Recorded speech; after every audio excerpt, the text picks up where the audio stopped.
We finally have a transit trail here. Is the upgrade worth the marker lights? I'm a fan of Ford. I've got one. It's a great engine. It's a twin turbo. It looks like the Ford Outback, Transit Outback model. It's the big R word. The mud flap spot's already rubbing against the tire. You're still gonna be scraping that bottom side. It's a lifted vehicle. You can probably achieve what they've done with the aftermarket and have a more capable vehicle. I think you gotta call Ford out on that. That's kind of a poor design. Maybe a little upgrade it. Maybe not the highest quality option out there, but they're durable. They haven't done anything to actually increase the suspension travel. Pretty cool color. It's got that going for it.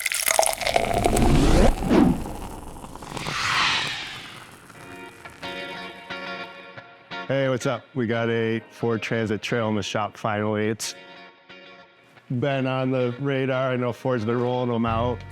Looking forward to taking a first look at it. Here we go with a Ford Transit Trail, AKA the Transit Outback.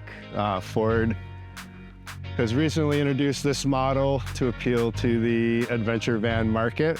It's a lifted vehicle and they're marketing it for kind of better off-road capability. They've added some height to it and also widened it a little bit. The benefits of what they've done you can achieve with your current Transit all-wheel drive and aftermarket products, and in reality it might be a more capable vehicle with aftermarket stuff. Ford, to increase the ride height, use body spacers, so there's no actual increase in suspension travel or anything. In theory, you do get a little bit of clearance underneath the body here, but underneath the subframe, all they did, that's still sitting at the same height as a stock all-wheel drive van. So if you're going over a crest in a Jeep Trail double track, you're still gonna be scraping that bottom side. The tires are 245, 75/16. That's kind of their stock tire size. But what they did to increase the track width is change the offset of the tires. So I'll drop this straight line down here and you'll see it's, I don't know what you'd call that in offset measurements. We'll just call that flush along the side.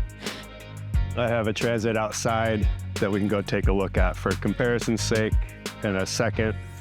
Get this sweet Subaru Outback fender arches, and inside here, the exhaust, and has a little spacer in here that drops the exhaust down so that kind of these chassis components still ride at standard all-wheel drive Transit height. You do get really wide side steps on this. They're steel. There's a magnetic light. It'll just kind of attach on there. Steel, of course. This happens with steel. You'll see it right over here.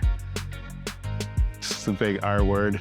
And this is just the hardware too. It's not the actual step, but this will get scraped and start to rust. It is good and solid. They did a great job mounting it. I crawled underneath there. The A-arm length is exactly the same as a stock one. Some of the suspension kits have a adjustable A-arm that actually helps increase the suspension travel, where you're getting true benefits for off-road use. You can see right here, we've got a little bit of this thing brand new off the dealer lot. The mud flap spot's already rubbing against the tire. Not a big deal, we can address that. Something's funky, maybe this has gotta be, I'll go look at the other side and see what we got. Ride height underneath the subframe, it's about 10 inches, which isn't a huge amount. Yeah, this one hasn't caught yet, but it might want to. That's also gonna pack mud. I think you gotta call Ford out on that. That's kind of a poor design. Maybe we'll upgrade it. So this is definitely not like a Raptor style suspension improvement. This is 100% stock all-wheel drive Ford Transit drivetrain with some modifications like body cladding and changing of the offset of the wheels to give it a better off-road appearance to it. A lot of these things are available aftermarket. Whether or not they're better than stock Ford, well, I would say yes. The aftermarket stuff is probably better if you went that route. Some of the other things they've done is you get this Grille package, which is a Raptor style. So LED lights in the grille. Is the upgrade worth the marker lights, which is, in my cynical mind, a bit of annoying trend. You'll see these grills with 3 lights or 4 lights put in them. It's supposed to indicate that your vehicle is over 80 inches wide. Ford did increase the width of this van with these plastic fenders and the less offset wheels. So on the Ford Raptor and the Dodge Ram TRX, the long travel suspension actually widens their track over 80 inches. So they're required to put 3 marker lights in the center, and then you'll see they have marker lights on the side. On the Raptor, it's in the fender. If you put 3 marker lights in the grille of your F-150, you're not putting your marker lights on the side. You're not dotting your I or crossing your T. You haven't completed your wide body conversion. So I see a lot of these little RAV4s and 4Runners and Crosstreks with grille lights. You can add a LED to the side and like pretend your vehicle's over 80 inches wide. So here's a true 80-inch wide clearance vehicle. You have 3 lights here, and then there's a side marker light here. It's over 80 inches wide.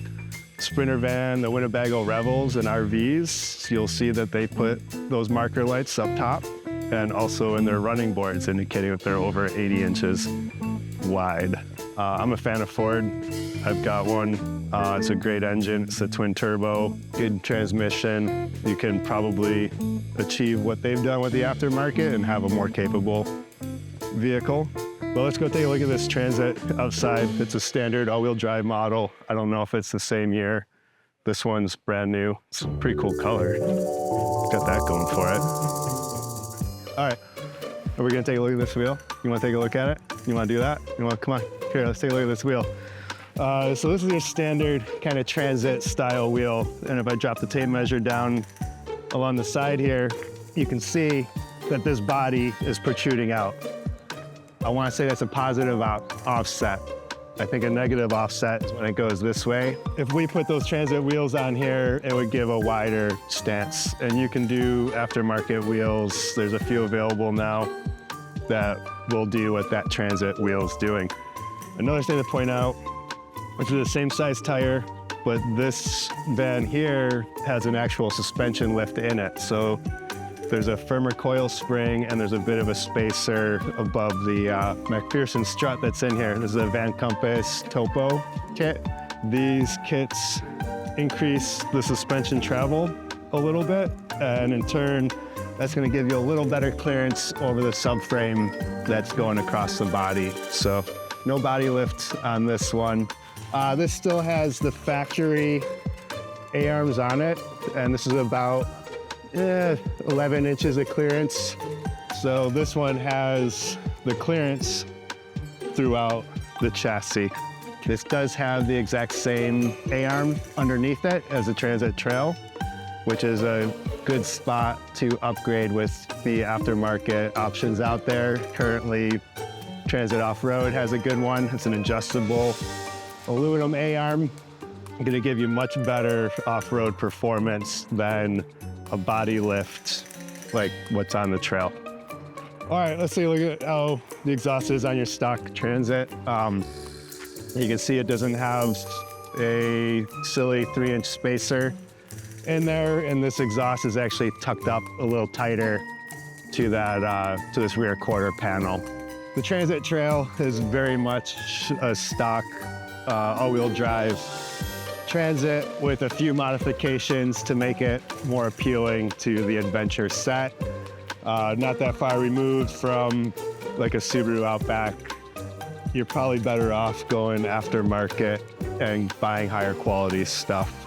All right, so let's hear from you guys. Would you go with a stock all-wheel drive and do the modifications yourself, or would you pay Ford for the Transit Trail? Love to hear what you think in the comments. After filming this, Ford issued a recall and they are downsizing the tires to the Pinner stock size.